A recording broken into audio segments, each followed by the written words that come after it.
Victor Kane built his empire with iron discipline. Damian Rourke ruled his with shadows. And when these two criminal masterminds joined forces to control America's underworld, they created an unstoppable empire until a ghost from the shadows began tearing it apart, feather by feather. In the damp streets of Chicago's industrial district, where the skyline was a forest of smokestacks and steel cranes, a new name began to surface among whispers in the back rooms of bars in the shadowed alleys of the city. The Crimson Vultures started small, a handful of streetwise men led by a figure whose presence alone could silence a room. Victor Kane was not a man who needed to raise his voice to be heard. His eyes did the talking, sharp, cold, and unblinking, the kind of gaze that measured a person's worth in seconds.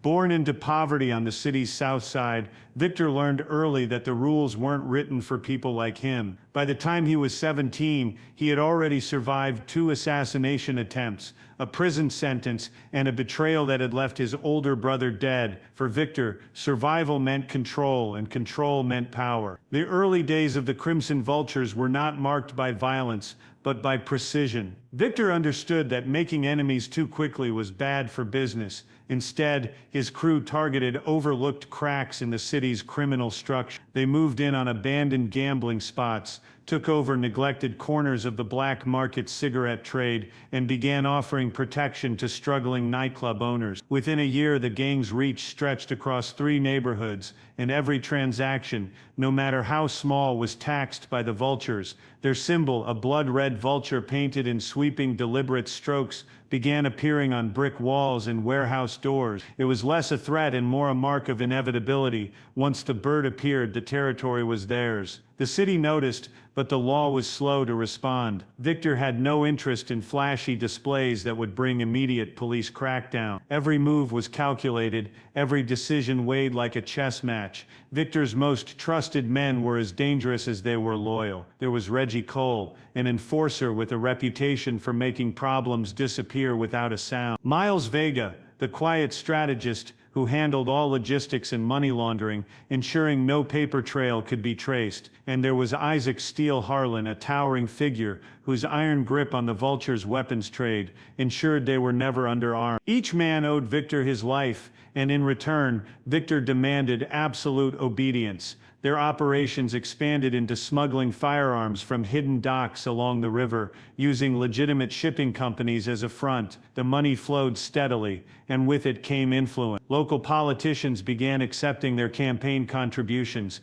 turning a blind eye to reports of gang activity. Police officers in certain precincts found themselves suddenly flush with cash, their loyalty secured not by fear but by quiet, consistent payment. Yet power attracts attention, and in Chicago's underworld, growth never goes unnoticed. Smaller crews began testing the Vultures' patience, petty thefts in their neighborhoods, hijacked shipments, and occasional vandalism of the crimson symbol. Each offense was met with swift and often brutal retribution. Victor ensured these punishments were both public and unforgettable, sending a clear message that no challenge would go unanswered. The gang's disciplined structure set them apart from the city's other criminal outfits. While many gangs operated chaotically, burning through profits and collapsing under the weight of their own violence, the Crimson Vultures moved like a machine. Victor's word was law, and his law was efficiency. Even rival crime bosses, though they despised his growing influence, grudgingly respected the order he maintained.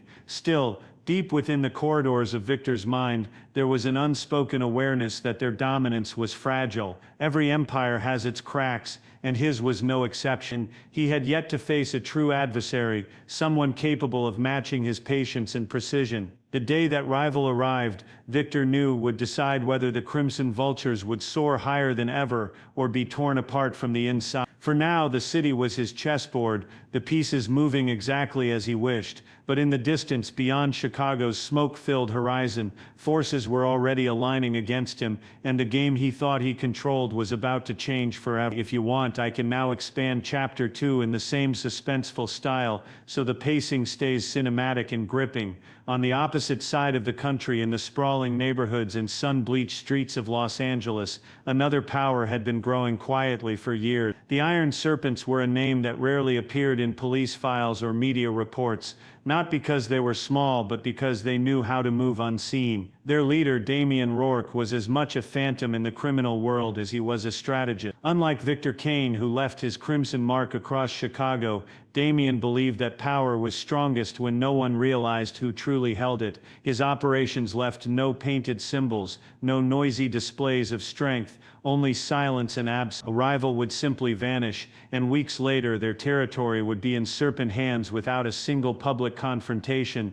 Damian's rise had been as methodical as it was ruthless. He started by controlling smuggling routes that ran from the Mexican border up the California coast, securing his grip over high-value shipments of narcotics, stolen goods and unregistered weapons. Where other gangs used intimidation, Damian used infiltration. A single well-placed agent inside a rival crew could dismantle its operations from within, turning lieutenants against leaders, draining funds and exposing vulnerabilities. When the final blow came, it was always swift and untraceable. It was during one of these operations that Damian first heard about the Crimson Vultures. Their rapid expansion in Chicago caught his attention not because they posed an immediate threat to the West Coast, but because they were building something far more structured than the average street gang. Damian recognized that Victor Kane was no ordinary boss. His discipline, precision, and ability to maintain loyalty made him dangerous. A man like that could eventually extend his reach beyond Chicago, and Damian had no intention of sharing influence over the criminal corridors that linked the East and West.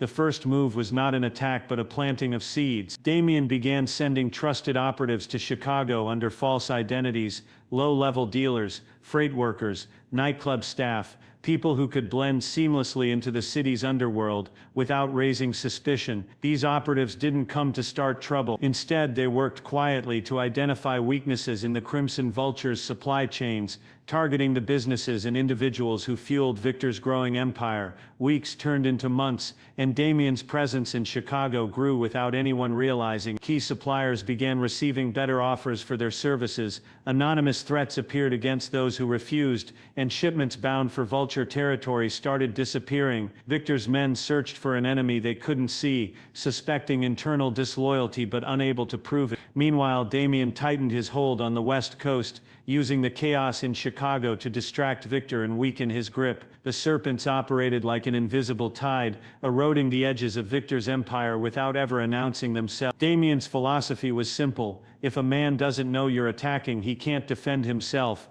but secrecy can't last forever. One of Damian's agents, a seasoned infiltrator named Lucien Vale, managed to position himself inside a Vulture-controlled smuggling route along the Great Lake. His reports to Damian were detailed and damning, outlining every weakness in Victor's network, but Lucien's success became his undoing. A misstep in an unguarded moment exposed his false identity, and within days, his body was found floating in the Calumet River, weighted down with chains. The message was clear. Victor Kane now knew someone was watching. For Damian, the loss was inconvenient, but not catastrophic. He had expected some sacrifice. What mattered was that the disruption had already begun, and the Crimson Vultures were no longer operating with the same untouchable confidence. Still, Damian understood that this was no longer a one-sided game. He had revealed just enough of his presence to provoke Victor into action, and with that, the silent war between the Iron Serpents and the Crimson Vultures had truly begun. If you want, I can make Chapter 3 just as intense, with the alliance twist carrying even more tension and betrayal foreshadowing. The months that followed were unlike anything either side had experienced before. The streets of Chicago and Los Angeles buzzed with rumors of an unseen battle. In Chicago, Victor Kane tightened security, running background checks on even his most loyal men, rotating assignments, and shifting routes without warning. In Los Angeles, Damian Rourke doubled the number of his informants and quietly redirected shipments through more concealed channels. Each man had tasted enough of the other's strategy to know this was no ordinary conflict. It was a game of patience, precision, and deception, where one miscalculation could mean the collapse of everything they had built. Then, in a move that stunned their respective circles, the attack stopped. Shipments moved without interference, suppliers remained untouched, and for a few strange weeks, both empires operated in an uneasy calm. Behind the scenes, however, a dangerous idea was taking shape. Neither Victor nor Damian would admit it out loud, but they recognized something in each other, a rare ability to not only build an empire but to maintain it. They shared the same instincts. the same talent for strategy, and the same relentless drive for control, and both men understood a truth they had been avoiding: destroying one another would leave them open to opportunists,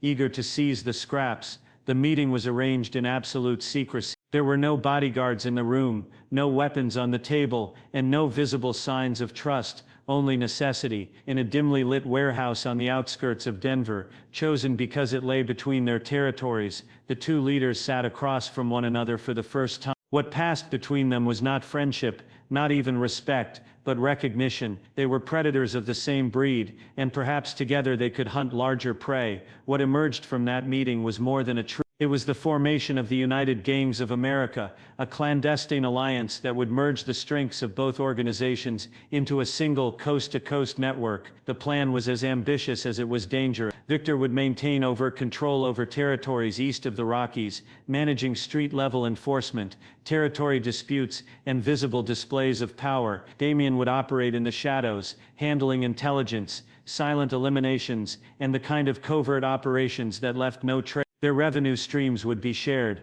their enemies eliminated with coordinated efficiency, and their influence would stretch across the country like a hidden web. The first months were a staggering success. Rival crews in New York, Miami, San Francisco, and Houston vanished without explanation. Shipping routes, once fought over by multiple factions, now flowed smoothly under their control. Politicians and law enforcement figures in both cities began receiving coordinated pressure bribes, when possible, intimidation when necessary, ensuring minimal interference from the authorities. Money poured in at a pace neither had seen before, and for a time the alliance seemed untouchable. But while the profits rose, so did the tension. The very qualities that made Victor and Damien effective partners were the same ones that made them dangerous to one another. Victor could not ignore the fact that Damien's shadow operations gave him knowledge of every move the Crimson Vultures made. Damien in turn understood that Victor's public dominance and strong connections to street enforcers gave him the muscle to seize control if the moment was right. Both men smiled in public,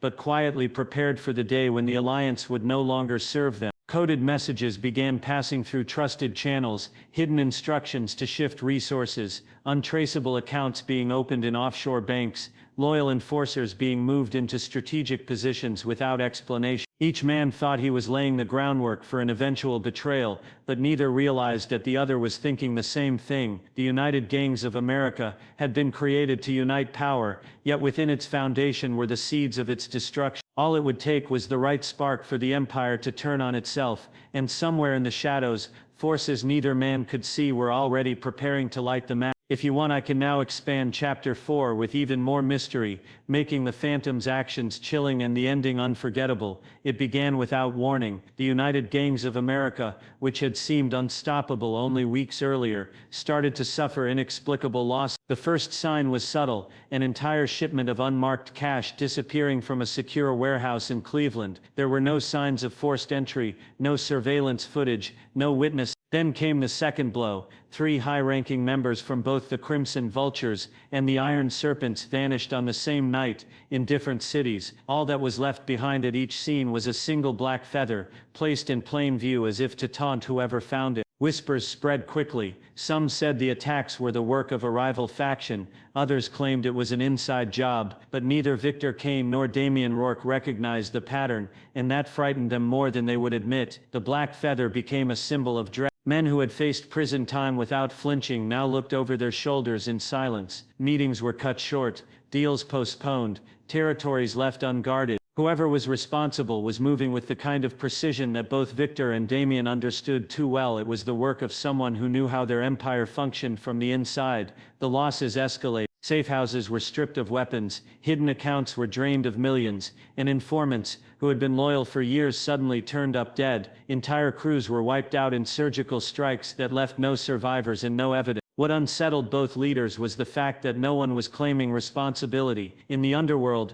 every move had a purpose, every blow was meant to send a message. This was different. The Phantom, as their men began to call the shadowy attacker, seemed interested in nothing but dismantling the United Gangs piece by piece. Victor responded with brute force, flooding vulnerable areas with heavily armed men and ordering round-the-clock patrol. Damien countered with covert sweeps, sending his best agents to trace the origins of the Black Feathers. Both efforts failed. The Phantom strikes continued, bypassing guards and slipping through surveillance like smoke. In some cases, the attacks happened in locations whose addresses were known only to Victor, Damien, and a handful of their most trusted allies. That realization planted a dangerous thought in both their minds, that the Phantom was not just an enemy, but someone who had once been close. The tension between Victor and Damien, already fragile, began to fracture. Accusations were never spoken aloud, but they were present in every glance, every curt exchange. Each man wondered if the other was secretly behind the attacks,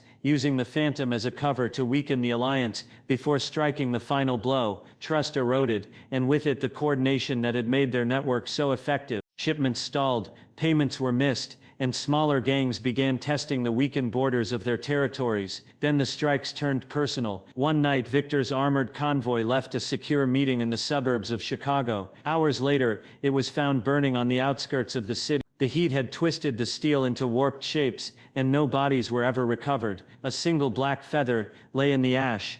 A week later, Damien was gone. He had been staying in a fortified penthouse in Las Vegas, surrounded by layers of security. Yet one morning his guards found the suite empty, the door locked from the inside. On his desk beside an untouched glass of whiskey was another black feather. The United Gangs of America collapsed almost overnight. Without their leaders, the network splintered into warring fragments, each faction clawing for power while the Phantom's presence lingered like a ghost story told in hushed voices. No one ever discovered who the Phantom really was, whether a vengeful former ally, a government agent, or something else entirely. All that remained was the legend of the Black Feathers, and the fear that somewhere in the shadows, the Phantom was watching, waiting for the next empire to fall.